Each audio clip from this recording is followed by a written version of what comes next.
مان الرحیم السلام علیکم ناظرین، حلاوت رمضان کی لائیو ٹرانسمیشن میں آپ کو ایک دفعہ پھر سے خوش آمدید کہتے ہیں۔ ناظرین، آج کا ہمارا پروگرام بڑا منفرد ہے اور ایک انتہائی اہم موضوع پہ آج ہم گفتگو کریں گے، اور اس اہم موضوع پر گفتگو کرنے کے لیے ہمارے درمیان موجود ہیں حضرت علامہ مولانا نعیم احمد بابر عطاری صاحب۔ اور ہم آج اس پروگرام کو کرنے کے لیے خاص طور پہ گجرات آئے ہیں۔ دعوت اسلامی کے زیر انتظام جامعۃ المدینہ میں اس نشست کا اہتمام کیا گیا ہے۔ آج کا جو ہمارا موضوع ہے وہ ہے عقیدہ توحید، اللہ تبارک و تعالیٰ کے بارے میں، ان کے وجود کے بارے میں، اللہ تبارک و تعالیٰ کے ایک ہونے کے بارے میں آج ہم گفتگو کریں گے۔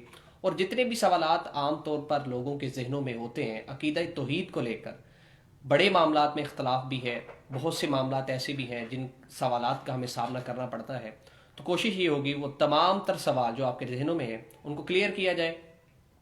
اور اسی موضوع پر گفتگو کرنے کے لیے حضرت علامہ مولانا نعیم احمد بابر صاحب، ان کا خصوصی وقت آج لیا گیا ہے، تو آپ کا بہت شکریہ حضور، آپ نے خصوصی وقت دیا ہے۔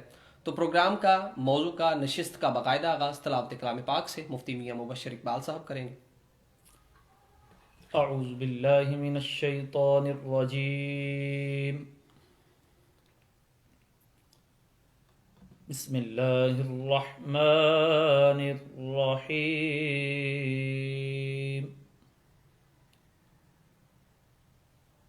قل هو اللہ احد اللہ الصمد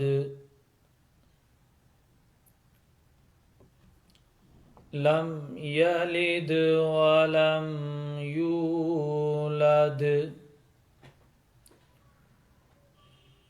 ولم یکن له کفوا احد۔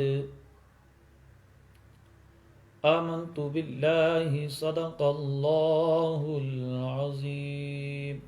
جزاک اللہ، ماشاء اللہ۔ میں ملتمس ہوں مولانا نعیم بابر عطاری صاحب سے وہ اپنی خوبصورت آواز میں نعتیہ کلام پیش کرے، اور اس کے بعد سوالات کا باقاعدہ سلسلہ شروع کیا جائے گا۔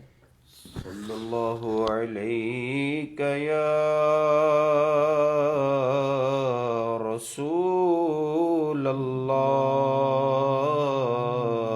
وسلم علیک یا حبیب اللہ۔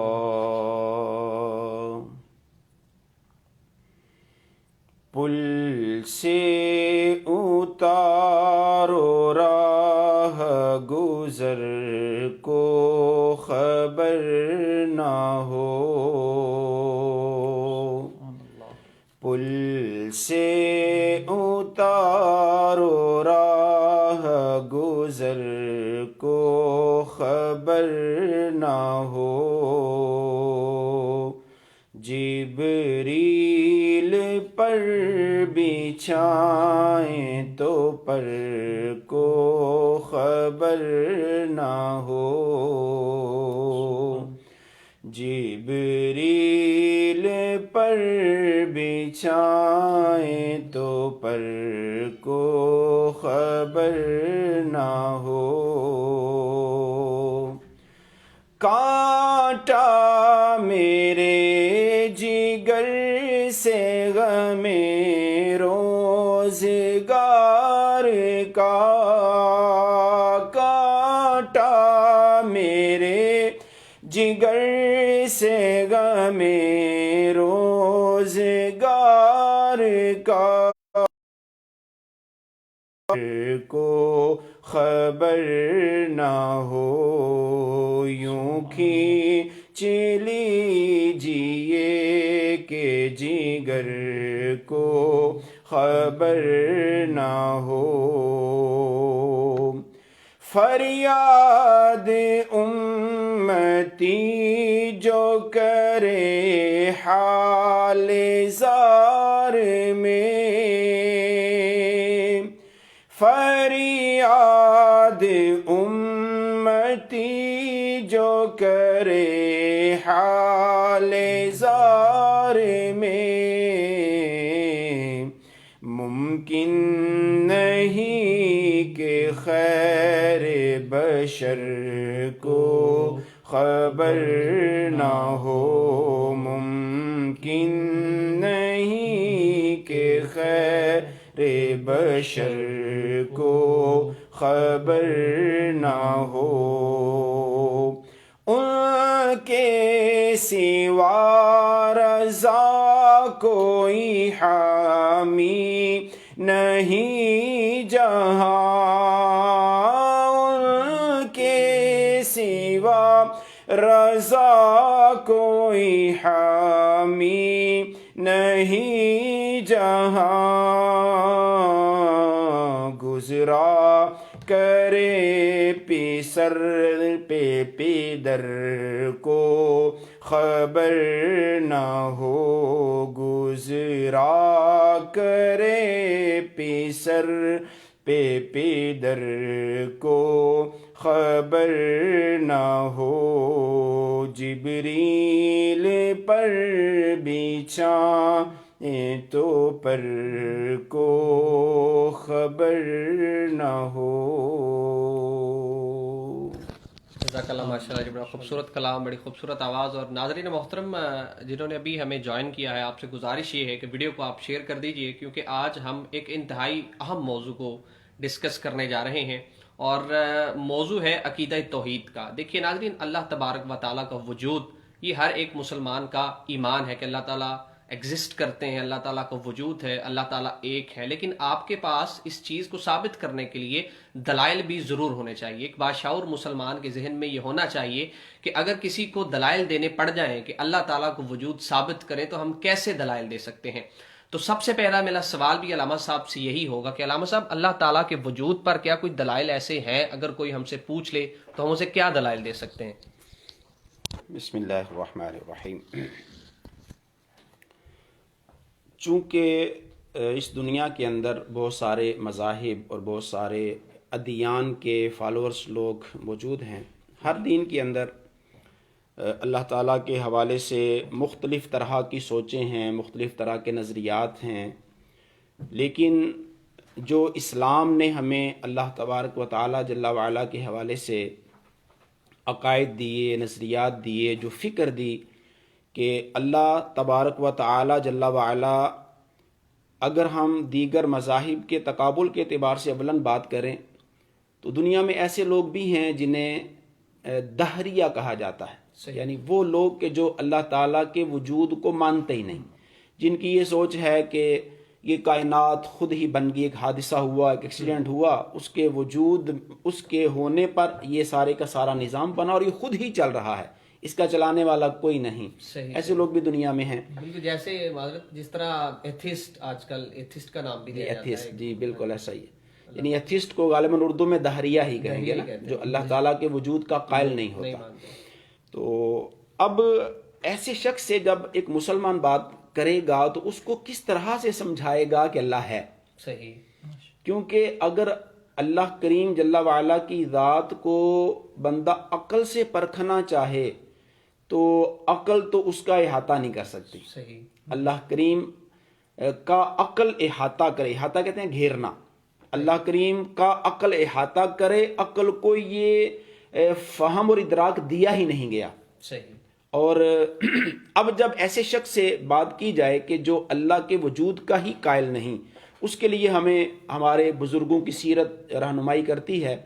امام اعظم ابو حنیفہ رحمہ اللہ کے دور مبارک کے اندر آپ کی پیدائش جو ہے وہ کم و بیش 80 ہجری کی ہے، پہلی صدی ہجری کے آخر میں آپ کی پیدائش ہے۔ تو آپ کے دور پاک میں بھی ایسے لوگ موجود تھے جو اللہ تعالیٰ کے وجود کے قائل نہیں تھے۔ صحیح۔ تو ایک بار ایک ایسے ہی دہریے سے امام اعظم ابو حنیفہ رحمہ اللہ کا مناظرہ یعنی گفتگو طے پاتی ہے کہ ہم فلاں تاریخ، فلاں دن، فلاں ٹائم میں یہاں پر آئیں گے، تم اور تمہارے لوگ بھی ہوں گے، میں اور مسلمان بھی ہوں گے، تو ہم اس موضوع پر بات کریں گے کہ اللہ ہے یا نہیں۔ صحیح۔ تیرا دعویٰ ہے کہ اللہ کوئی نہیں اور مسلمانوں کا دعویٰ ہے کہ اللہ ہے۔ اب اس بات کو امام اعظم رحمہ اللہ نے ثابت کرنا تھا کہ اللہ ہے۔ آپ نے اس کو کس انداز میں ثابت کیا کہ جب وہ دن آیا، وہ تاریخ آئی، وہ وقت آیا تو وہ دہریہ اور اس کے چیلے چپٹے سارے وہاں پہنچ گئے، لیکن امام اعظم ابو حنیفہ رحمہ اللہ نے آنا تھا رصافہ سے کرخ کی جانب، یہ دو علاقے تھے، رصافہ اور کرخ۔ رصافہ میں امام اعظم ابو حنیفہ علیہ رحمہ کی رہائش تھی، آپ نے وہاں سے دجلہ کو کراس کر کے کرخ آنا تھا، اور کرخ میں ان کا یہ مناظرہ طے ہوا، یہ گفتگو طے ہوئی۔ اب وہ دہریہ آ چکا ہے اور امام اعظم ابو حنیفہ رحمہ اللہ بھی کوئی نہیں پہنچے، وقت بھی ہو چکا، دن بھی وہ آ گیا، تو اب اس دہریے نے شور کرنا شروع کر دیا، جی دیکھیں جی یہ کیسا مسلمانوں کا امام ہے، لیڈر ہے، عالم ہے کہ وعدہ کیا اور ابھی تک پہنچا نہیں ہے۔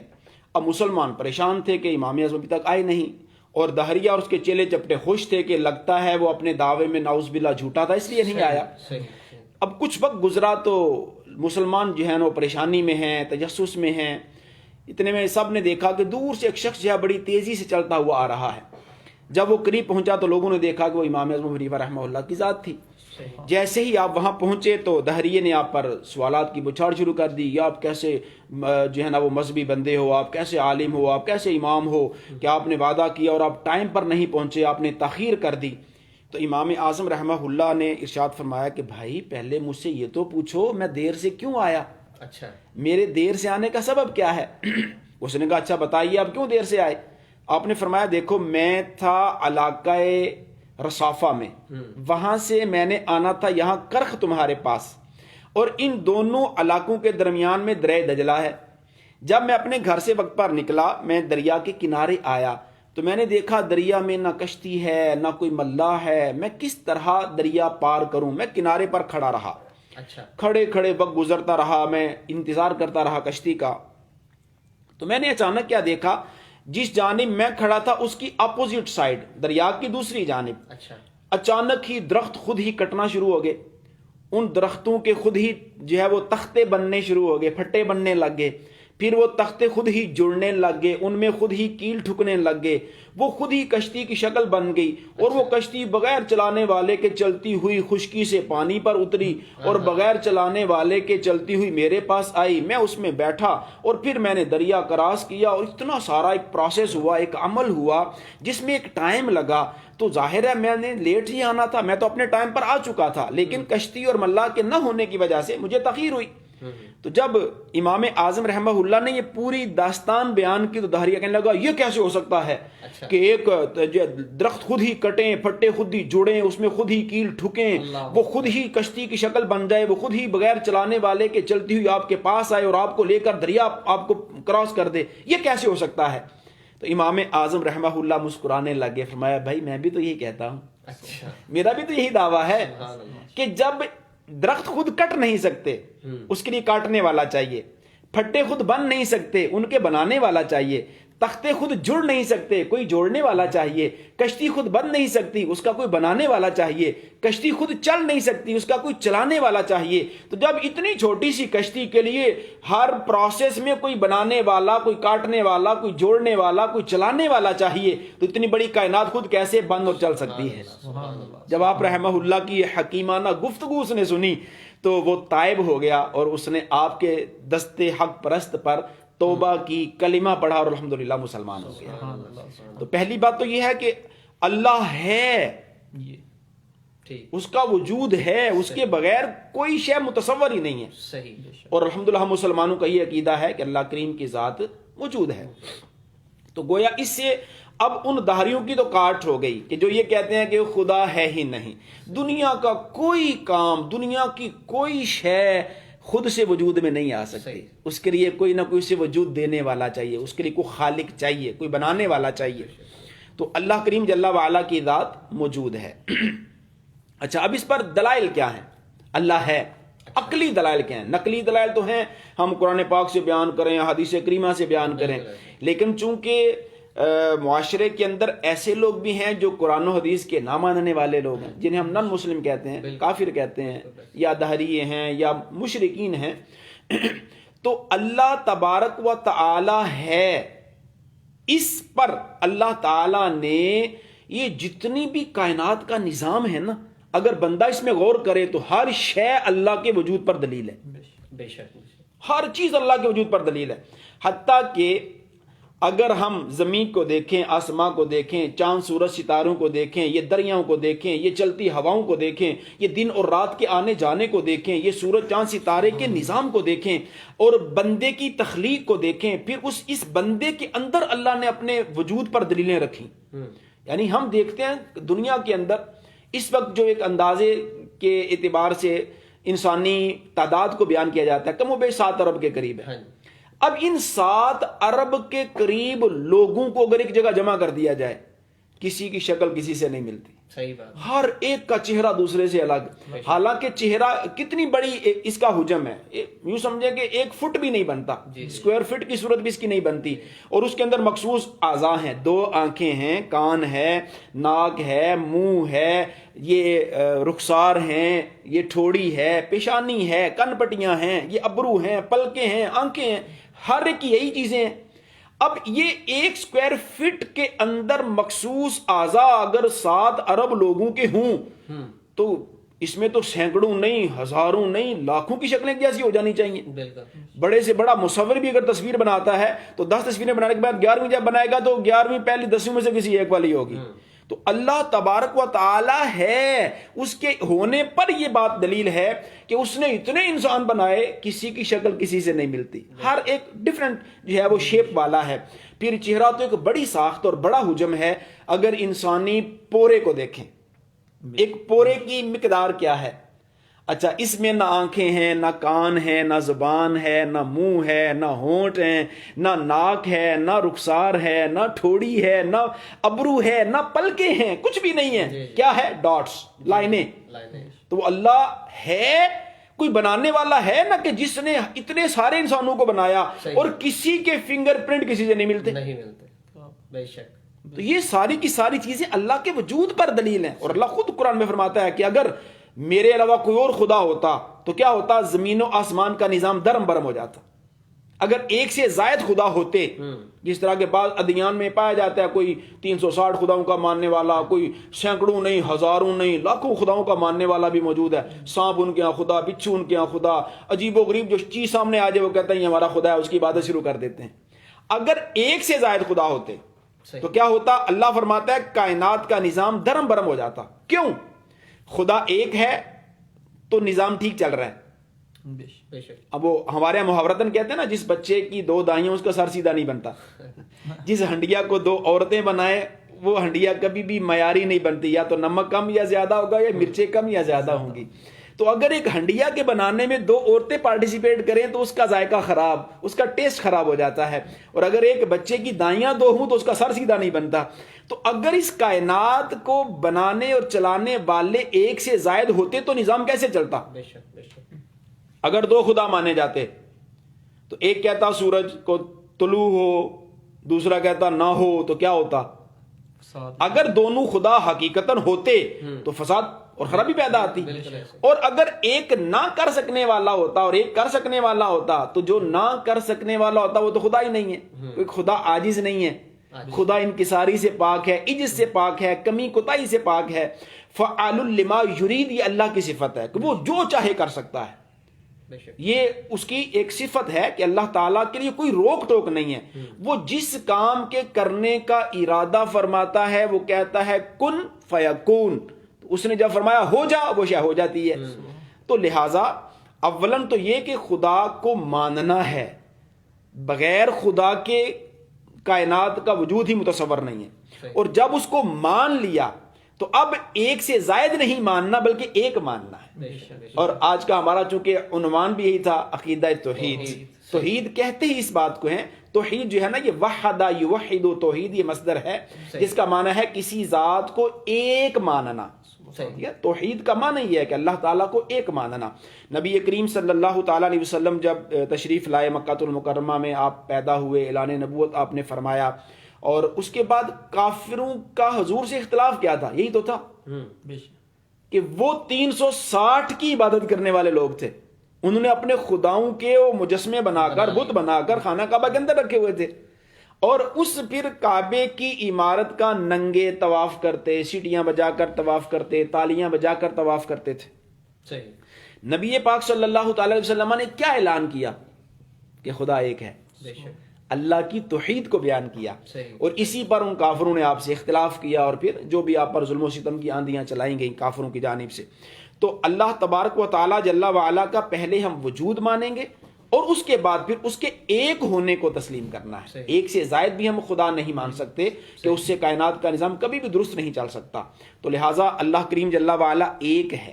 ہاں، اب اگر یہاں کسی کے ذہن میں یہ بات آئے کہ اللہ تعالیٰ ہے تو وہ کیسا ہے، اچھا، وہ کیسا ہے، کہاں ہے، کس طرح کا ہے، تو اس حوالے سے اسلام اپنے فالوورز کو یہ رہنمائی دیتا ہے.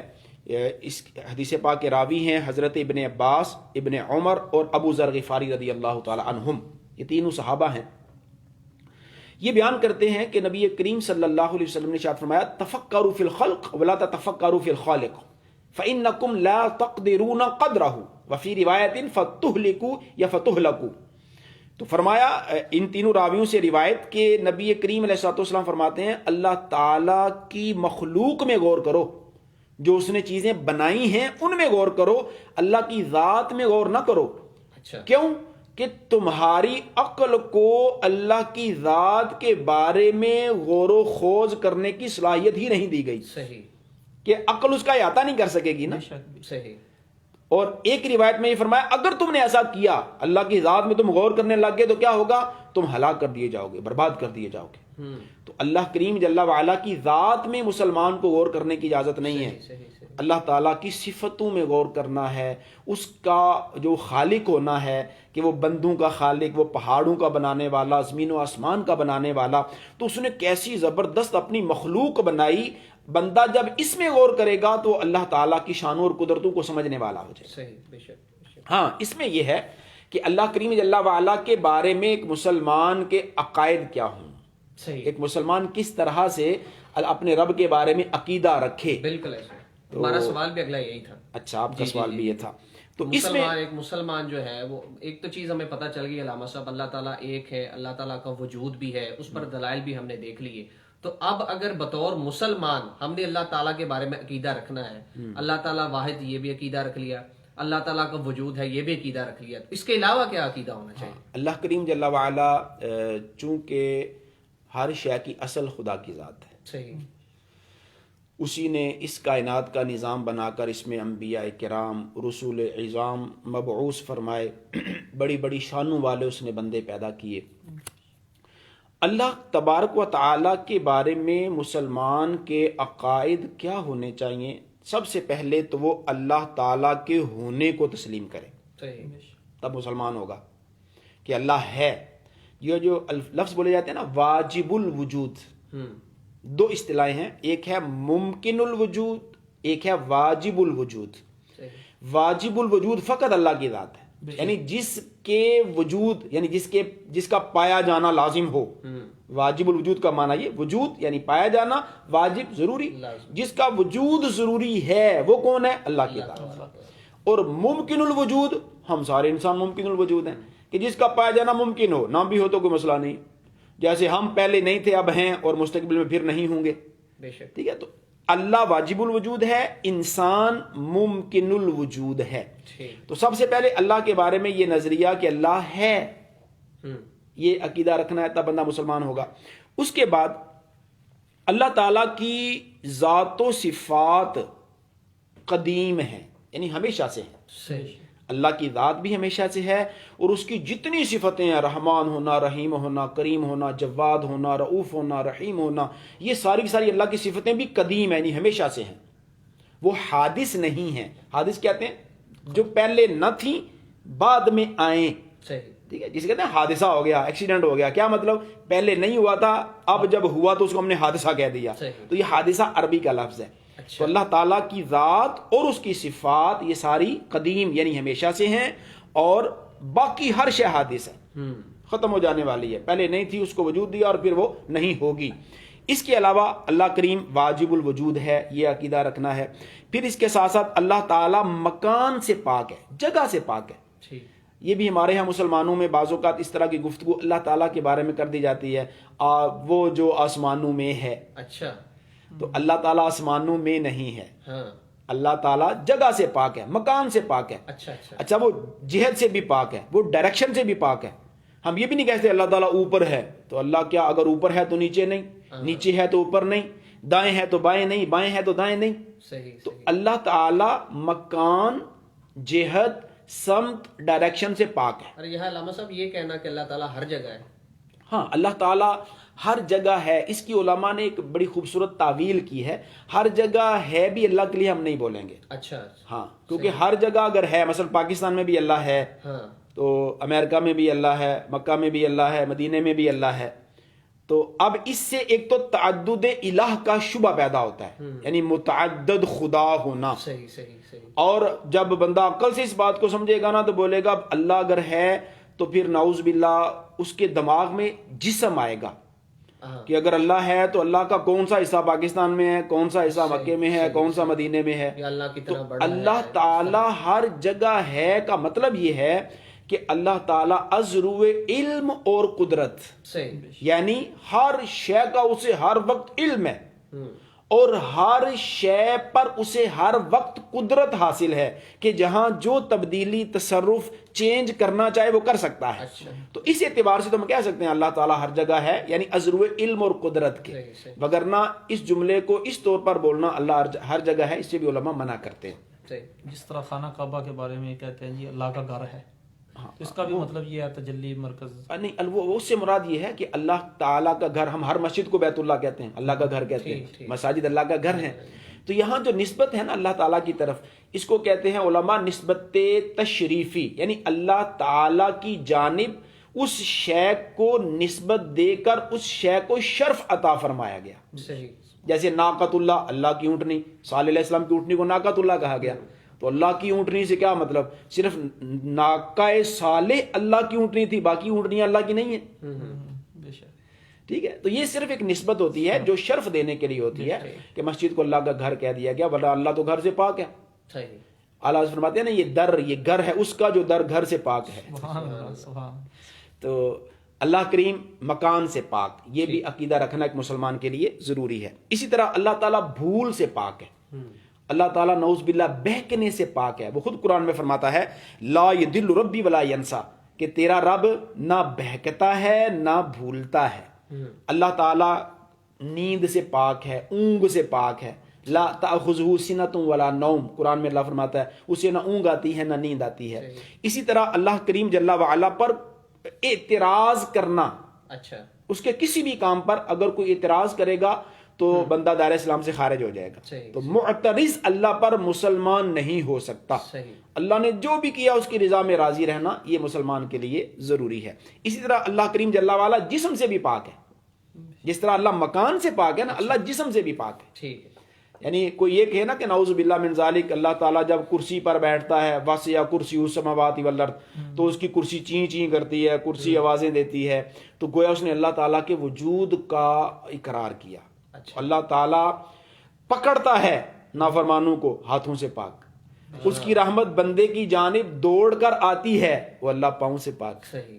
وہ اپنے بندوں کے بلکہ اپنی مخلوق کے ہر معاملے کو ملاحظہ فرما رہا ہے، آنکھوں سے پاک. ہر باریک سے باریک آواز کو بھی وہ سنتا ہے، کانوں سے پاک.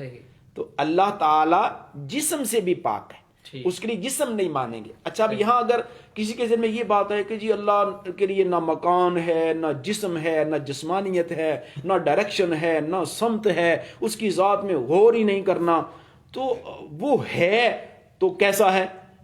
تو ہم نے شروع میں کہا کہ اس کے کیسا ہونے پر غور نہیں کرنا. اللہ تعالیٰ کیسا ہے کیفیت ہم بیان نہیں کر سکتے.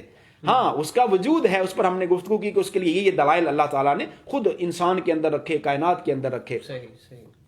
ہاں، علماء اس کو یوں سمجھاتے ہیں کہ اگر اللہ کے لیے جسم مانا جائے، اب جیسے ہم سارے کرسی پر بیٹھے ہیں تو گویا اس کرسی نے ہمیں گھیر لیا.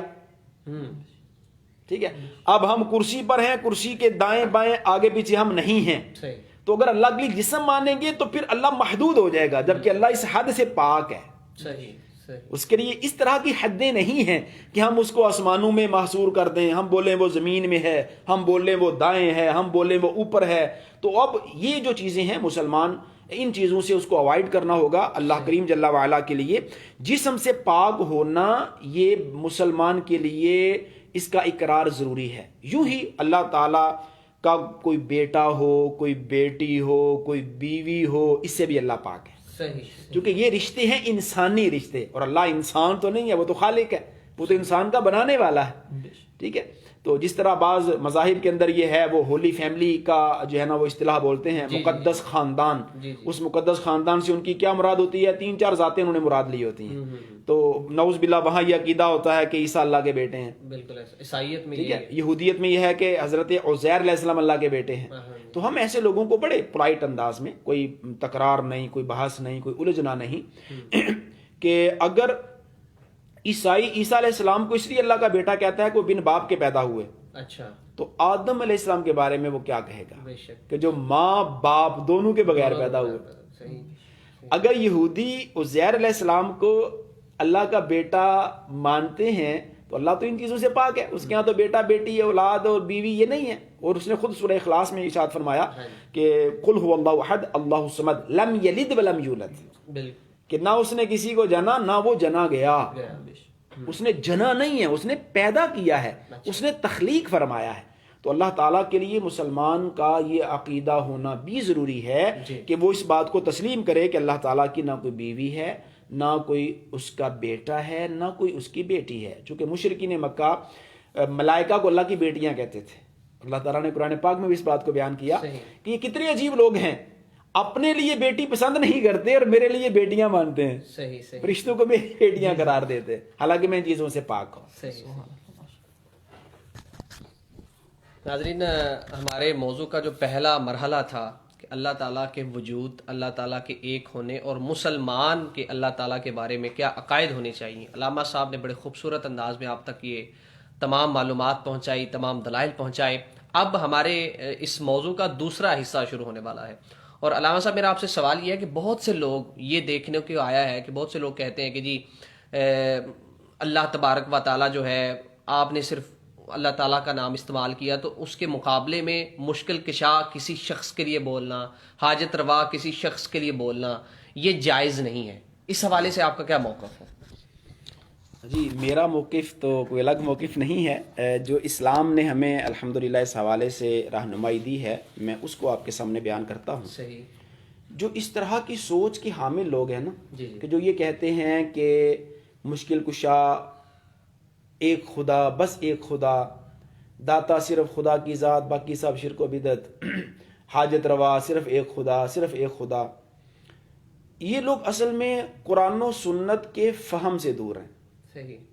انہوں نے جس طرح قرآن کو یا رسول اللہ صلی اللہ علیہ وسلم کے فرامین کو سمجھنا چاہیے تھا، انہوں نے سمجھا نہیں.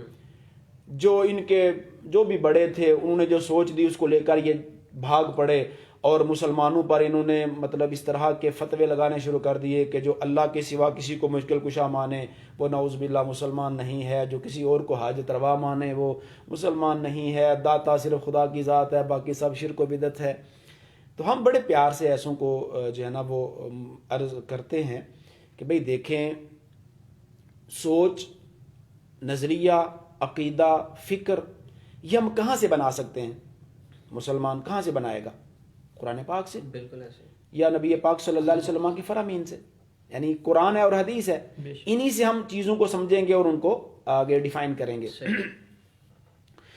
ان لوگوں نے گویا جو یہ کہا نا کہ مشکل کشا، حاجت روا، فقط خدا، صرف ایک خدا، انہوں نے گویا اس چیز کو خدا ہونے کا معیار قرار دے دیا. صحیح.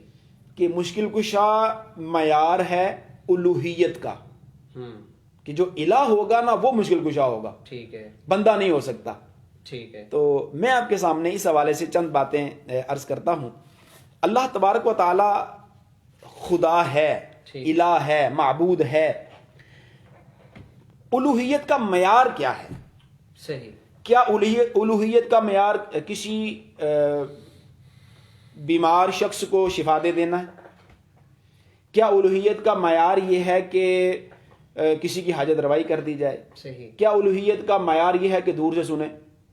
کیا الوہیت کا معیار یہ ہے کہ دور سے دیکھے، کہ جو دور سے دیکھے وہ خدا، جو دور سے سنے وہ خدا، جو مشکل ٹال دے وہ خدا؟ اگر اس کو معیار قرار دیا جائے نا تو آپ یقین مانیے قرآن پاک میں سے میں اگر آپ کو بیان کرنا شروع کروں تو ایک نہیں 20 خدا ثابت ہو جائیں گے قرآن سے. صحیح. مثلا دیکھیں، اگر کوئی یہ کہتا ہے غیب کا جاننا الوہیت کا معیار ہے، اللہ ہونے کا معیار ہے غیب جاننا، صحیح. تو اللہ تبارک و تعالیٰ نے جہاں قرآن پاک میں اپنے لیے بیان کیا کہ اللہ غیب جانتا ہے، اللہ تعالیٰ نے فرشتوں کے لیے بھی بیان کیا، اچھا.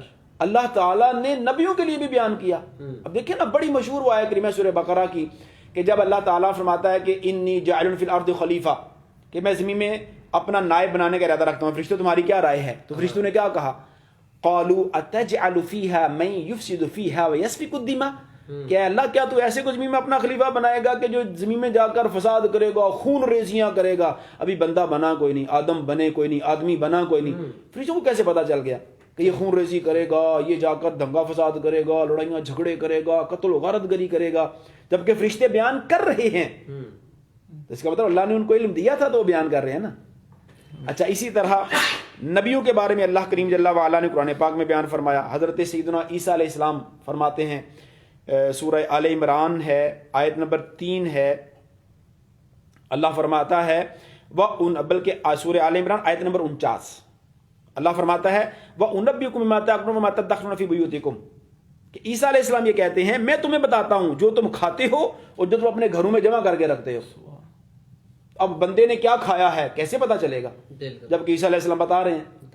اسی طرح اگر ہم الوہیت کا معیار یہ قرار دیں کہ بھئی شفا دینا اللہ ہونے کا معیار ہے، تو قرآن پاک کے اندر اللہ کریم جل وعلا نے قرآن کو شفا قرار دیا، ایمان والوں کے لیے رحمت قرار دیا. وَنُنَزِّلُ مِنَ الْقُرْآنِ مَا هُوَ شِفَاءٌ وَرَحْمَةٌ لِلْمُؤْمِنِينَ، تو کیا قرآن نعوذ باللہ خدا ہو گیا؟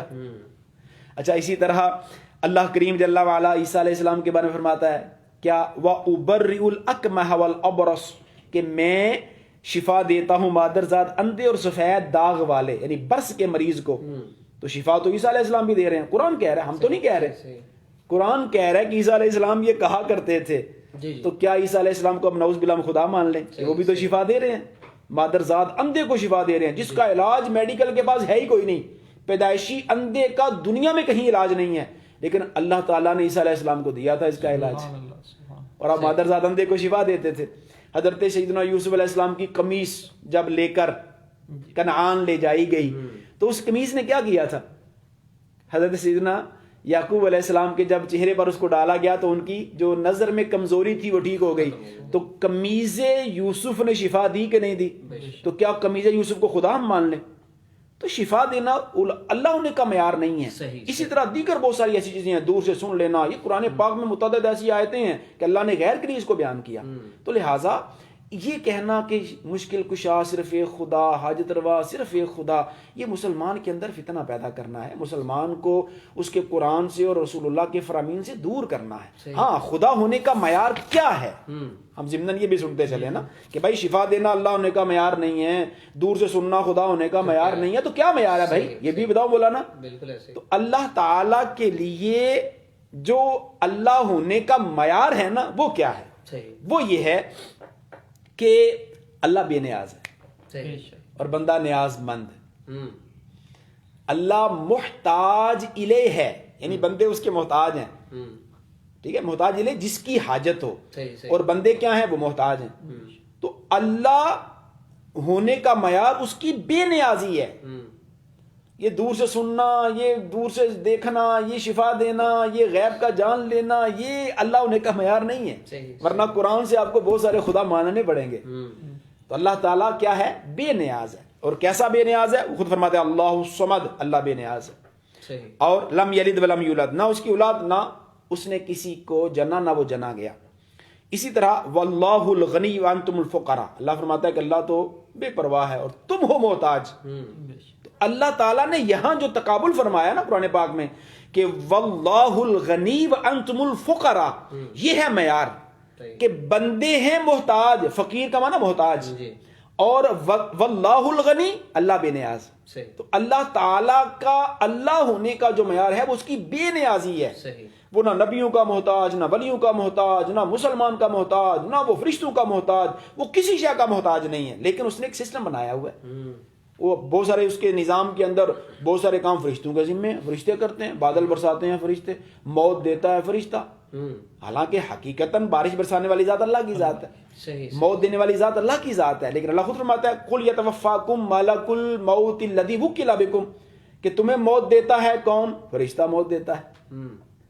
ٹھیک ہے، تو اب یہاں یہ تھوڑی کہیں گے کہ اسرائیل کو نعوذ باللہ خدا مان لیا، اللہ خود کہہ رہا ہے کہ میں نے اسے مقرر کیا ہوا ہے. تو لہٰذا اگر کوئی کسی نبی سے، کسی ولی سے، کسی اللہ والے سے کوئی اس طرح کی حاجت روائی کے لیے کوئی التجا کرتا ہے تو وہ اس کو خدا نہیں مان رہا، وہ خدا کا بندہ ہی مان رہا ہے. ٹھیک، یعنی اس سے شرک لازم نہیں اس آ سے رہا، شرک اور شرک کی تعریف میں بھی صادق نہیں آتا، کیونکہ شرک کی تعریف ہی یہ ہے کہ کسی کو واجب الوجود، جس طرح آپ نے فرمایا کہ واجب الوجود ماننا یا مستحق عبادت جان کر اس کی عبادت کرنا. جی صحیح. تو اب نہ تو واجب الوجود یہاں پہ مانا جاتا ہے ایسا ہی.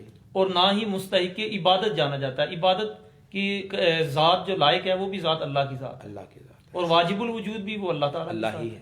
صحیح. یعنی علامہ صاحب ہمارے مسلمانوں کا یہ عقیدہ اب ہو گیا اس حوالے سے کہ اللہ تبارک و تعالیٰ کی ذات جو ہے اگر اس کے برابر کسی کی عبادت کی جائے تو پھر وہ شرک کے زمرے میں آئے گا، وگرنہ صرف حاجت کے طور پہ کسی شخص کو ماننا کہ یہ اللہ تعالیٰ کے وسیلے سے میری حاجت پوری کرے گا تو یہ شرک کے زمرے میں نہیں آتا. صحیح ہو گیا. تو اس یہ میں دیکھیں نا بڑی سمپل سی بات ہے. جی اگر یہ لوگ جو اس طرح کی باتیں کرتے ہیں نا صحیح. کہ مدد صرف خدا سے، ٹھیک ہے. غیر سے مدد نہیں، اچھا. تو ہمارے ہاں جو ہیلپ لائنز ہوتی ہیں اس کا کیا مطلب ہے؟ جی جو ریسکیو والے ہیں ان کا کیا مطلب ہے؟ صحیح. اچھا بندہ بیمار ہو گیا ڈاکٹر کے پاس کیا لینے گیا؟ جی شفا نہیں لینے گیا، دوائی لینے گیا. شفا اللہ ہی دے گا، بے شک. ٹھیک ہے نا، شفا اسی کی طرف سے ہوگی، وہ جس شے میں چاہے شفا ڈال دے اور بندے کو شفا مل جائے. صحیح. اللہ تبارک و تعالی جل وعلا کے لیے ہم جن چیزوں پر ہم گفتگو کر رہے ہیں، اگر ان باتوں کو ہمارا ایک مسلمان بھائی اپنے ذہن میں بٹھا لے نا تو میں نہیں سمجھتا کہ اس کو اللہ تعالیٰ کے بارے میں کوئی ڈاؤٹ رہے کہ یار فلاں نے جو ہے نا فلانے کو.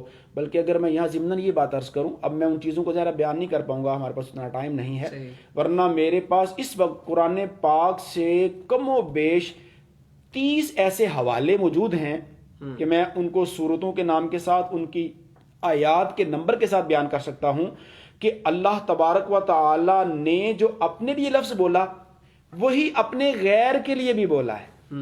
جیسے موٹی سی بات ہے، اللہ تعالیٰ سمیع ہے، سننے والا ہے، اللہ بصیر ہے، دیکھنے والا. تو اللہ نے قرآن میں انسان کو بھی کہا میں نے انسان کو سمیع بھی بنایا، بصیر بھی بنایا. تو اللہ بھی سمیع، انسان بھی سمیع، اللہ بھی بصیر، انسان بھی بصیر، اللہ بھی رؤوف، نبی بھی رؤوف، اللہ بھی رحیم، نبی بھی رحیم. تو کیا کہیں گے یہاں؟ اب اللہ خود بیان کر رہا ہے، تو کیا نعوذ باللہ تم خدا پر فتویٰ لگاؤ گے؟ ہم اگر داتا صاحب کو داتا کہہ دیں تو کہتے ہیں داتا صرف خدا کی ذات، باقی صاحب شرک و بدعت. جبکہ اللہ خود کہہ رہا ہے میرا نبی رؤوف ہے، رحیم ہے، میں رؤوف ہوں، رحیم ہوں. اللہ نے اپنے لیے لفظ اعلیٰ بیان کیا، موسیٰ علیہ السلام کے لیے بھی لفظ اعلیٰ قرآن میں بیان کیا. صحیح. یہ تو اس طرح کی بہت ساری آیات قرآن میں موجود ہیں کہ سیم نام ہے، اللہ نے اپنے لیے بھی استعمال فرمایا، اپنے بندوں کے لیے بھی استعمال کیا. تو فرق وہاں کیا ہوا کہ اللہ کا سمیع اور بصیر ہونا اس کا ذاتی ہے، کسی نے دیا نہیں، اور انسان کو سمیع اور بصیر اللہ نے بنایا ہے. تو گویا انسان سننے والا ہونے میں اور دیکھنے والا ہونے میں اللہ کا محتاج ہے. ورنہ بعض کان رکھتے ہیں ہوتے کیا ہیں؟ بہرے. بعض منہ رکھتے ہیں، زبان رکھتے ہیں، ہوتے کیا ہیں؟ گونگے. بعضوں کی آنکھیں تو ہوتی ہیں لیکن ہوتے کیا ہیں؟ اندھے ہوتے ہیں. تو ہم دیکھنے میں، ہم سننے میں اللہ کے محتاج ہیں اور اللہ تعالیٰ کسی کا محتاج نہیں. صحیح. ناظرین، ہمارے پروگرام کا اور موضوع کا تقریباً اختتامی مرحلہ شروع ہونے والا ہے، تو بہت کچھ سیکھنے کو ملا آج کی نشست میں. تو علامہ صاحب یہ تیسرے سوال سے ہی تقریباً میرا یہ چوتھا سوال ریلیٹڈ ہے کہ ہم نماز جب پڑھتے ہیں، عبادت کرتے ہیں، تو ہم قرآن کی آیت پڑھتے ہیں ایاک نعبد و ایاک نستعین، کہ عبادت چلو اللہ کی کرنی ہے اور مدد صرف اللہ سے مانگنی ہے. تو اب اس چیز کو دلیل بنا کے لوگ کہتے ہیں کہ جی پھر غیر سے آپ مدد طلب نہیں کر سکتے، تو اس حوالے سے اسلام کیا کہتا ہے؟ جی ہم ایسوں کو بڑی محبت اور پیار میں پہلے تو یہی کہیں گے کہ جب آپ بیمار ہوں تو ڈاکٹر کے پاس مت جائیے. ٹھیک ہے. ایاک نستعین، اللہ تجھی سے مدد مانگتے ہیں تو مانگے اللہ سے مدد. یا اللہ بخار ہو گیا ہے دور کر دے، صحیح. یا اللہ نزلہ ہو گیا ہے دور فرما دے، صحیح. یا اللہ مجھے جو ہے نا وہ ناسور نکلا ہے بدن پہ، یا اللہ شفا دے دے. کہ تجھی سے مدد مانگنی ہے. کسی اور کے پاس جاؤں گا تو کہیں میں اسلام سے نکل نہ جاؤں. صحیح. صحیح. اگر کہیں پر بندہ زخمی ہو گیا روڈ پر تو ریسکیو والوں کو فون نہیں کرنا. ہاں جی، کیوں؟ وہ تو غیر سے مدد ہے. بالکل ایسے ہی. اگر آپ کو اپنے موبائل میں کوئی پرابلم بن گئی، آپ کے کنٹیکٹ نمبر کے حوالے سے آپ کو کوئی کمپنی کی طرف سے کوئی مسئلہ بن گیا، اب آپ نے کمپنی والوں کو ہیلپ لائن پر کال نہیں کرنی. کیوں؟ ایاک نستعین، اے اللہ ہم تجھی سے مدد مانگتے ہیں. تو اللہ سے دعا کرنی ہے، یا اللہ میرے نمبر کو ٹھیک کر دے. یہ تو مذاق ہو جائے گا نا. ہاں دیکھیے بات وہی ہے کہ ہم نے قرآن سے سمجھنا ہے، احادیث سے سمجھنا ہے. میں بہت جو ہے نا وہ سمجھے کہ آسان انداز میں اس کو بیان کرتا ہوں. ایاک نعبد، ہم اللہ ہی کی عبادت کرتے ہیں. عبادت اور چیز ہے. اچھا. وہ ایاک نستعین، اور تجھی سے مدد مانگتے ہیں. استعانت اور چیز ہے. ہاں جی. عبادت پر استعانت کو ہم قیاس نہیں کر سکتے. کیوں؟ کوئی بولے گا بھائی کیوں نہیں کر سکتے، اللہ نے دونوں باتیں بیان کی.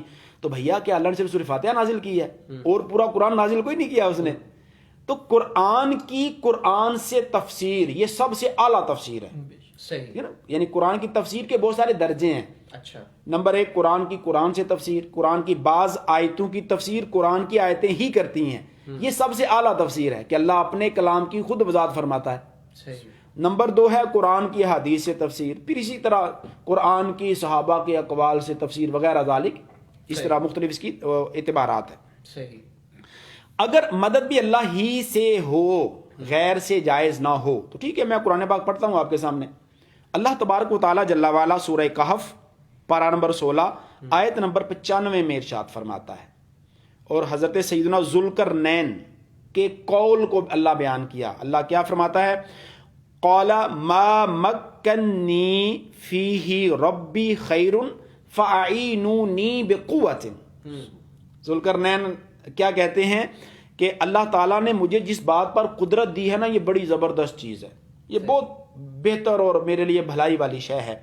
اور ساتھ کیا کہتے ہیں؟ فاعینونی، اے لوگو میری مدد کرو، بقوۃ، قوت کے ساتھ. صحیح. کیوں؟ اجعل بینکم و بینہم ردما، تاکہ میں تمہارے اور یاجوج ماجوج کے درمیان جو ہے ایک مضبوط رکاوٹ بنا دوں. اچھا. تمہیں وہ پریشان نہ کرے.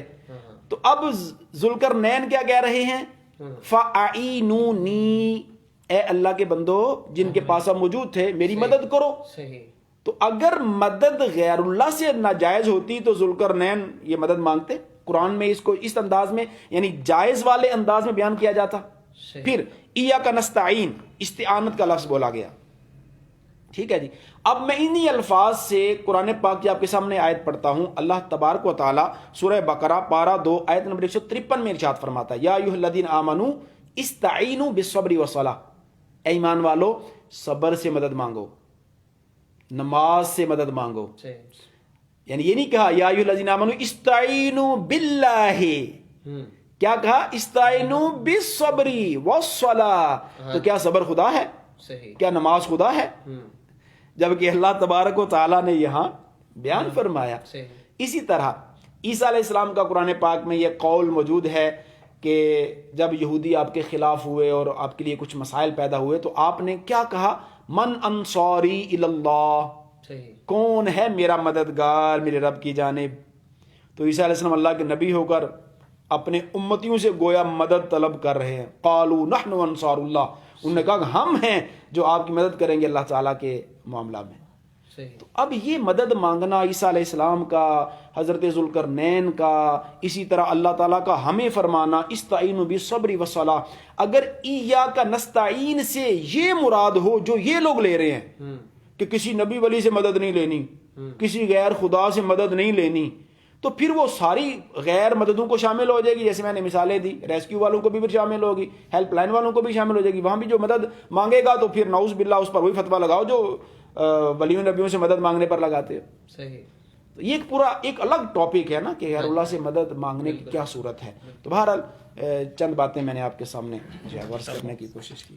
ماشاءاللہ جی، بڑے شاندار انداز میں اور دلائل کے انبار لگائے علامہ صاحب نے اس موضوع پر کہ عقیدہ توحید کیا ہے، ایک مسلمان کا نظریہ عقیدہ اللہ تبارک و تعالیٰ کی ذات کے حوالے سے کیا ہونا چاہیے، اور مختلف سوالات جو ہمارے ذہنوں میں ہوتے ہیں کہ جب ہم کسی اللہ تبارک و تعالیٰ سے کسی سے مدد مانگتے ہیں تو کیا وہ شرعی لحاظ سے اس کی کیا صورتیں ہیں۔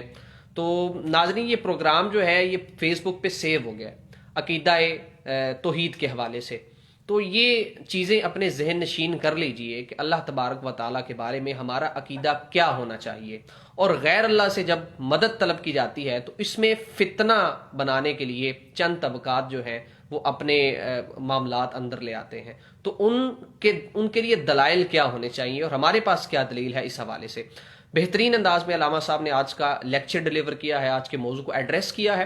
تو انشاءاللہ نئے موضوع کے ساتھ ایک نئی نشست میں کل آپ کی خدمت میں دوبارہ حاضر ہوں گے۔ ہمیں دیجیے اجازت، اللہ حافظ۔